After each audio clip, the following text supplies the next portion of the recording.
যারা আওয়ামী লীগ করছে তারা দেশ চালাইছে, যারা বিএনপি করছে তারাও দেশ চালাইছে। তো জামাত ইসলামী তো পুরোপুরি দেশ কখনো চালানোর সুযোগ পায় নাই। তো আপনি কেমনে বুঝবেন যে আমি ভালো, আমরা বক্তব্য দিতেছি খুব ভালো, আমরা বলতেছি আমরা খুব নীতিবান, কিন্তু আমাদেরকে একটা প্রমাণ করার সুযোগ দিতে হইব না?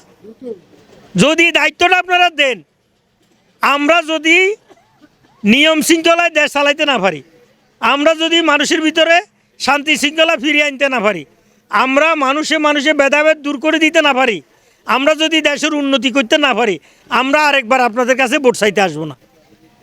আমরা বলছি অন্তত একবার আমাদেরকে একটা সুযোগ দেন। আমি ওয়াদা করছি সরকারি কোনো জায়গা থেকে আমি কমিশন নিব না, কোনো চাঁদাবাজি আমার সাথে হইব না, কোনো প্রজেক্টে আমার পার্সেন্টেজ লাগবে না। নিয়ম আছে এমপির এত পার্সেন্টেজ, অটো ব্যাংক অ্যাকাউন্টে ঢুকে যায়, আমার এই কাজ কারবার হবে না। কথা বুঝছেন কিনা? আমি আজকাদের সামনে ওয়াদা করছি যদি আপনাকে হায়াতে বাঁচায় এই সমস্ত জিনিস আমি যদি এমপি হয়েও ওকালতি করতে পারবো। কথা বুঝছেন কিনা? তো আমি যদি 5টা মামলা মুভ করি, সেগুলো দিয়ে আমার গোটা মাস এমনি চলে যাবে। তা আমার সরকারি টাকা তো আমার কিছু লইতে হইব না। মামলা চালাইতে কত টাকা লাগে আপনারা জানেন না? সুপ্রিম কোর্টের উকিলের ফিস তো অনেক বেশি। তো এই সুযোগ আমার আছে, তাহলে আমার কোনো সরকারি টাকা আত্মসাৎ করার দরকার নাই, কেউ তো চাঁদা লইবারও দরকার নাই, কারোর জোর ফেসারও করার দরকার নাই। তাহলে আমি আমার এলাকার উন্নতিটা করতে পারবো। হিন্দু মুসলমান যদি জাত ধরেন আলাদা, রক্ত বাইর করলে এক, কারো রক্ত যদি বি+ হয়, আমারটা আপনার শরীরে ঢুকন যাব, আপনারটা আমার শরীরে ঢুকন যাব, ঠিক না? ঠিক। যদি কারো কিডনির প্রয়োজন হয়, আপনারটা আমারা দিতে পারবেন, আমারটা আপনারা দিতে পারবো। শুধুমাত্র একটা ধর্ম নিয়ে আমাদের সেপারেশন, আলাদা ভাগ, আলাদা। আর এটা আল্লাহ আগেই বলে দিছে, যার যার ধর্ম তার তার। আমরা যারা জামাত ইসলামী করি, আমরা এখানে আসছি, এখন কতগুলো বিভিন্ন জায়গায় ভুল বুঝাবুঝি লোকেরা প্রচার করতেছে। এখন মিরসরাইতে সারা দেশের হিন্দুরা, জেলেরা, বৌদ্ধরা জামাত ইসলামের দিকে ঢুকে যাইতেছে। তখন ওরা কইতেছে, কত না জামাত ইসলাম বৌদ্ধ তো দেখবা সামনে তোমরা বেকুনে মুসলমান মানালে। মহিলাদেরকে বলতেছে, কয় যে তোমরা হিন্দুরা মহিলা আছো, তোমরা বোরকা ভরা লাগবে। আসলে এই সমস্ত ফালতু কথা জামাত ইসলামী কোনোদিন বলছে না। আল্লাহ বলে দিয়েছে যার যার ধর্ম তার তার। আমরা জামাত ইসলামী কেমনে কই আমরা ধর্ম এইটা বালা না ওইটা বালা না, এই ধর্ম নিয়ে বাড়াবাড়ি করতে আমাদের আল্লাহ এবং রসুল নিষেধ করে দিয়েছে। কে যদি ভালোবাসি ইসলাম কবুল করে, আবার ফারের এরা দেখেন মুসলমান আগল যাই দেখবেন যে বেগুন খ্রিস্টানও বসে রয়েছে, জানেন না আপনার? রাঙ্গামাটিতে, খাগড়াছড়িতে অনেক মিশনারি প্রতিষ্ঠান আছে। তো আমরা বলছি, আমরা মিরেশ্বরের এই মানুষগুলো যদি রক্ত এক হয়, কিডনি এক হয়, তাহলে আমরা নিজেরা কেন এত ভেদাভেদ করে আলাদা হয়ে যাবো? আওয়ামী লীগের আমলে আমি অনেক ভাইদেরকে বলতাম যে তোমরা 2 ভাই, এক ভাই ঘরে ঘুমো, আর জ্যাঠটো ভাইটা পুলিশের ভয়ে জমিনেতে যাই থাকে। দরকার কী ছিল? বাড়ি ভাই যদি একই হয়, তাহলে এই গ্রামের মানুষ আমরা সব এক। তো একজনে আসি যদি একজনের পুলিশ যদি ধরাই দে, তার পরিবারের কান্নাকাটি দুঃখটা তার উপরে আসি ফুটতেছে না? আমরা বলছি যে এগুলো আমরা বিশ্বাস করি না। আমরা বাংলাদেশটাকে একটা সাম্যের জায়গায় নিয়ে যাব, যার যার হক তার তারে দেব, যার যার হিসাব তারে আমরা বুঝাই দেব। এখন দেখেন, আমি চেষ্টা করি দেখছি সব এলাকায় যে গরিব শ্রেণীর ভিতরে যারা আছে তার ভিতরে হইল জেলেরা সবার আগে। আপনি হিসাব করে দেখছেন কিনা? আমি হিসাব করে দেখছি।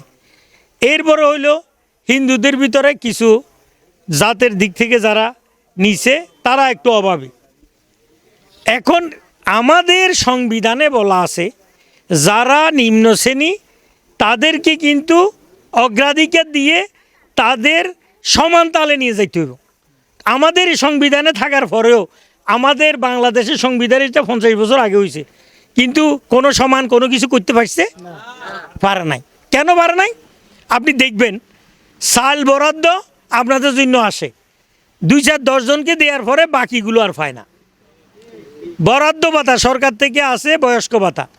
আপনারা এখানে বয়স্ক 10 জন আছেন, হিসাব করে দেখবেন কয়জনে টাকা পাইছেন, কিন্তু বহু বয়স্ক লোক আছে তারা ভাতা পায় নাই। আপনি যদি স্কুলে যায় দেখেন, এটা উপবৃত্তি, এগুলো সব আওয়ামী লীগ সরকার কিন্তু চালু করছিল। কিন্তু অসুবিধা হয়েছে ও যারা বিলি করছে এই লোকগুলো সৎ না হওয়ার কারণে সব মানুষের কাছে এগুলা সমানভাবে কি পৌঁছে নাই।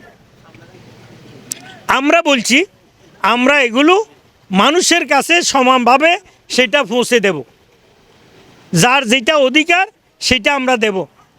এই জন্য আমরা এখন জামাত ইসলামী আজকে সকল মানুষের কাছে এটা বুঝাইতে চাচ্ছে, যদি আমরা মানুষ হিসাবে সমান হই, আমাদের স্কুল যদি একটা হয় তো সেই ভালো স্কুলে সবাই পড়তে পারবে না? আমি যদি সচ্ছরদ একটা ভালো হসপিটাল বানাই, তাহলে এখানে হিন্দু মুসলমান সবাই চিকিৎসা নিতে পারবে না? অবশ্যই পারবে। তো এইভাবে আমরা দেশটাকে গড়ে তোলার জন্য চেষ্টা করব, আপনাদের সহযোগিতা চাই।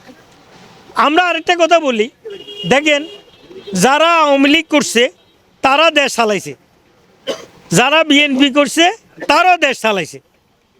তো জামাত ইসলামী তো পুরোপুরি দেশ কখনো চালানোর সুযোগ পায় নাই। তো আপনি কেমনে বুঝবেন যে আমি ভালো? আমরা বক্তব্য দিতেছি খুব ভালো, আমরা বলতেছি আমরা খুব নীতিবান, কিন্তু আমাদেরকে একটা প্রমাণ করার সুযোগ দিতে হইব না? যদি দায়িত্বটা আপনারা দেন, আমরা যদি নিয়ম শৃঙ্খলায় দেশ চালাইতে না পারি, আমরা যদি মানুষের ভিতরে শান্তি শৃঙ্খলা ফিরিয়ে আনতে না পারি, আমরা মানুষে মানুষে ভেদাভেদ দূর করে দিতে না পারি, আমরা যদি দেশের উন্নতি করতে না পারি, আমরা আরেকবার আপনাদের কাছে ভোট চাইতে আসবো না। আমরা বলছি অন্তত একবার আমাদেরকে একটা সুযোগ দেন। যেমন আমি লেখাপড়া করি, উকিল হয়েছি, খেয়াল করেন। আমার আব্বা ছিল প্রাইমারি স্কুলের মাস্টার। ছোটো থাকতে আপনাদের সচ্ছরদ আসছি, স্কুল জীবনে আমি এসেছি। আপনাদের এখানে অনেকগুলো নারিকেল গাছ ছিল, এখন আছে কিনা জানি না, বুঝছেন না, গাছ আছে না। এরপর আমি একবার ছাত্রদের কিছু বইপত্র দেওয়ার জন্য আসছিলাম অনেক আগে ছাত্র জীবনে। আমাদের বাড়ির এদিক দিয়ে সোজা চলে গেলে আমরা 10 নম্বর সুবিয়ার ওদিক দিয়ে আমাদের বাড়ি। তো এগুলো আমরা ছাত্র জীবন থেকে দেখছি। সচ্ছরদটা আসলে যেভাবে উন্নতি হওয়া দরকার, কিছু হয়েছে, একসময় কিচ্ছু ছিল না, আইল ছিল, রাস্তা ছিল না, সেগুলো অনেক হয়েছে, এটা সত্য, এটা অস্বীকার করা যাবে না। আমরা বলছি এটাকে আরও সুন্দর করব, টেকসই করব। এইটাকে একটু পরে অর্থনৈতিক জোন আছে, বিশাল রাস্তা আছে, এগুলাকে দিয়ে যদি আমরা পরিকল্পনা করি, এখানে এমন এমন যদি আপনি এখানে কিছু হোটেল করেন, তারপরে বিভিন্ন রিসোর্ট করেন, বিভিন্ন ধরনের বিনোদনের জায়গা করেন, দেখবেন সচ্ছলতা আসলে লোকেরা এখানে বেড়াইতে আসবে। কথা বুঝছেন কিনা? আপনাদের মাছ বারবিকিউ বানায়, ওরা হাজার হাজার টাকা ইনকাম করে, খেয়াল করছেন? কিন্তু যারা মাছ ধরে এদের হাতে কিন্তু টাকা বেশি আসে না, খেয়াল করছেন কিনা আপনারা? এই জায়গাগুলোতে আমরা বলছি না, আমাদের ইসলামে অনেক বিধান আছে যে প্রত্যেকের কিন্তু অধিকার আছে। যে রান্না করে তার খাওয়ার অধিকার আছে, যে মাছ ধরে তার মাছের খাওয়ারও অধিকার আছে, মাছ থেকে বেনিফিট পাওয়ার অধিকার আছে। এইভাবে একটা নীতিপূর্ণ সমাজ কায়েমের জন্য আমরা কিন্তু চেষ্টা করব। আমরা অনেকগুলো থিম দিয়েছি, অনেক চিন্তা দিয়েছি। সেগুলো হলো যে আপনার পর্যটনের থিম। এই এলাকায় আমরা পর্যটনের কোনো কার্যক্রম দেখছি না, শুধু অর্থনৈতিক জোন হচ্ছে। অর্থনৈতিক লাভ হয় কারা? বিদেশিরা, যারা ইন্ডাস্ট্রি করতেছে। আমাদের এলাকার লোকদের তেমন একটা লাভ নাই।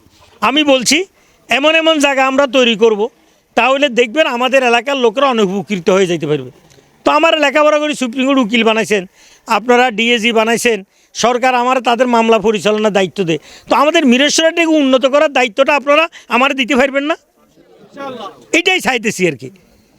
কারণ এখানে যারা চেয়ারম্যান আছে, আমাদের তাইর ভাই, উনি ওনার মতো করে 9 বছর চালাইছে, প্রমাণ করার চেষ্টা করছে আপনাদের সাথে সুখে দুঃখে দেখতে।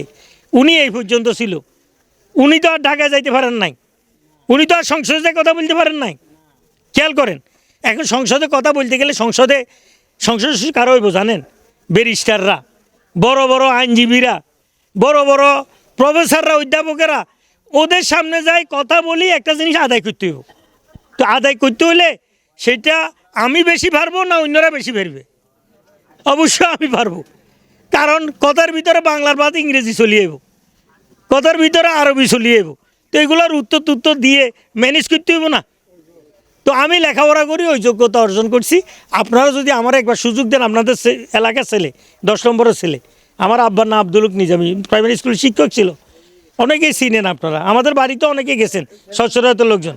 হ্যাঁ, কাসেম চেয়ারম্যান এরা আমরা ছাত্রছাত্র ভাই একই, খায়ের কাসেম এরা আমরা ছাত্রছাত্র আর কি, আমরা একই বাড়ি। হ্যাঁ, এরা আপনারা সবাই চিনেন আমাদেরকে, আর একটু গেলে আমরা চিনি যাবেন। তো যেহেতু আমার আব্বা আমারে লেখাপড়া করে ওই জায়গায় পাঠাইছে, সুপ্রিম কোর্টের আইনজীবীরা আমার এসিস্ট্যান্ট সেক্রেটারি বানাইছিল, সরকার আমার যোগ্যতা দেখে আমারে মামলা পরিচালনার জন্য ডিএজি বানাইছে। তো যেখানে এতগুলো মানুষ আমার সমর্থন দিছে, আমি বলবো যে আমার মিরেশ্বরের মানুষ আমার সমর্থন দিতে পারবে না? আপনারা একটু দেন না রে ভাই, এত কষ্ট করে লেখাপড়া করছি, দেশ বিদেশ গেছি, একটু সংসদে কথা বলার জন্য তো কষ্টের একটা আছে না, ওখান থেকে কিছু আপনাদের জন্য আনতে পারি কি না, সেই সুযোগটা আপনারা আমার দিতে হবে। আমি ওয়াদা করছি, সরকারি কোনো জায়গা থেকে আমি কমিশন নিব না, কোনো চাঁদাবাজি আমার সাথে হইব না, কোনো প্রজেক্টে আমার পার্সেন্টেজ লাগবে না। নিয়ম আছে, এমপির এত পার্সেন্টেজ অটো ব্যাংক অ্যাকাউন্টে ঢুকে যায়, আমার এই কাজ কারবার হবে না। কথা বুঝছেন কিনা? আমি আজকাদের সামনে ওয়াদা করছি, যদি আপনাকে হায়াতে বাঁচায় এই সমস্ত জিনিস, আমি যদি এমপি হয়েও ওকালতি করতে পারবো। কথা বুঝছেন কিনা? তো আমি যদি 5টা মামলা মুভ করি, সেগুলো দিয়ে আমার গোটা মাস এমনি চলে যাবে। তা আমার সরকারি টাকা তো আমার কিছু লইতে হইব না। মামলা চালাইতে কত টাকা লাগে আপনারা জানেন না? সুপ্রিম কোর্টের উকিলের ফিস তো অনেক বেশি। তো এই সুযোগ আমার আছে, তাহলে আমার কোনো সরকারি টাকা আত্মসাৎ করার দরকার নাই, কেউ তো চাঁদা লইবারও দরকার নাই, কারোর জোর ফেসারও করার দরকার নাই। তাহলে আমি আমার এলাকার উন্নতিটা করতে পারবো। আরেকটা হলো, আপনাদের ভিতরে যদি কোনো যোগ্য লোক থাকে, মনে করেন আমাদের এখানে আমরা সব জামাত ইসলামী করি, জামাত ইসলামী কি এখন কি পলিসি নিছে জানেন? যে এলাকায় যে যোগ্য তারে জামাতের সামনে প্রার্থী দিব। তো আপনারা যদি আপনাদের এখান থেকে একটা মেম্বার বানানোর লোক দিতে পারেন, আমাদের জামাত তো এটার মনোনয়ন দিতে পারবে। খুলনাতে হিন্দু একটারে আমরা এমপি প্রার্থী দিছি না, জানেন না? এটা নন্দীবাবুরে আমরা দিছি না, নন্দীবাবুর দাড়ি ফাল্লা লই আমরা সব জায়গায় যাইতেছি না। তো খুলনার লোকেরা যদি দাড়ি ফাল্লা লই কাজ করতে পারে, তো আর মিরেশ্বর এটা আল্লাহ দাড়ি ফাল্লা লই কাজ করতে অসুবিধা কোথায়? পারবেন আপনারা? তো ভাই হিসাবে আমরা থাকবো, একসাথে কাজ করব। ভোটের দিন সবাই চলে আসবেন। কোথায়? কেন্দ্রে যাই সুন্দর করে ভোটটা মারে দিবেন। কেউ যদি কোথায় এই তোমরা যাইও না ভোট কেন্দ্রে, তোমরা ভোট লাগবো না, আপনারা এই সমস্ত কথারে কোনো ফাত্তা দিবেন না। কেউ যা বেটা যা, তোর এই সমস্ত কথা এখানে চলবে না। এগুলা 5ই আগস্টের পরে কী হয়ে গেছে? বিদায় হয়ে গেছে। এখন যার ভোট সে দিবে। হ্যাঁ, আপনার মনে যদি আমার পছন্দ না হয়, আপনি যারা পছন্দ করেন তারা দিবেন, অসুবিধাটা কোথায়? তো যার ভোট সে দিবে, যারে খুশি তাকে দিবে।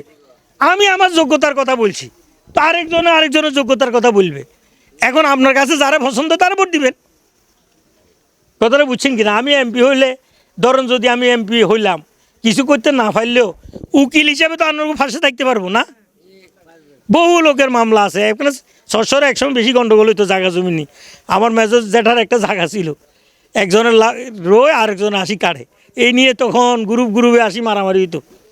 নীলচ্ছর বলে আর ওইটারে। কোথায় আপনাদের পাশে না? কেউরা বুঝছেন? এ হলো যে আমরা আগে থেকে এগুলো জানি, চিনি, বহু আসছি ছাত্র জীবনে। বদিলারে ভাত খাবে বললায় কান্দ করে লইলে বহুত বাড়াইছি, তো অভিজ্ঞতা আমাদের আছে। আমি এখন ঢাকা থাকলে কী হয়েছে, ছাত্র জীবনে এগুলো করছি না, আমাদের জায়গা আছে না এদিকে। তো এই জন্য বলছি যে আমরা সব ভাই একাকার হয়ে কাজ করব। আমরা কেউর উপর কেউ কোনো জুলুম করতে দেবো না, নিজেরাও করব না, মিলেমিশে থাকবো।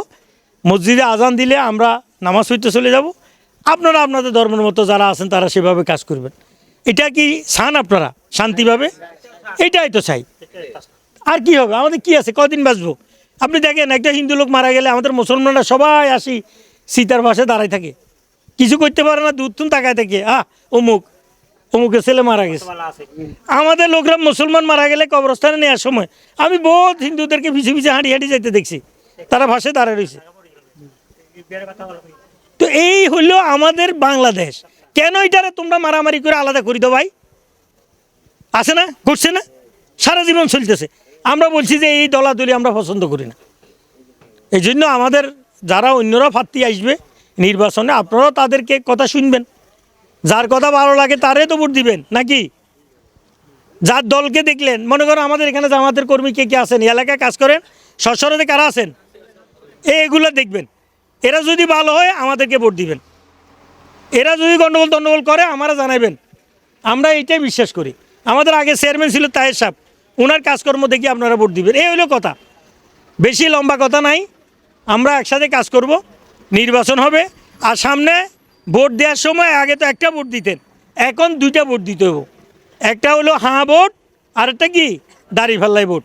এই দুইটা একসাথে দিবেন, হাতে একটা সিল, দাড়িপাল্লা একটা সিল, দুইটা ব্যালট থাকবে। এইভাবে ভোট দিয়ে আমরা আমাদের মিরসরাইটাকে সুন্দরভাবে পরিচালনা করতে চাই।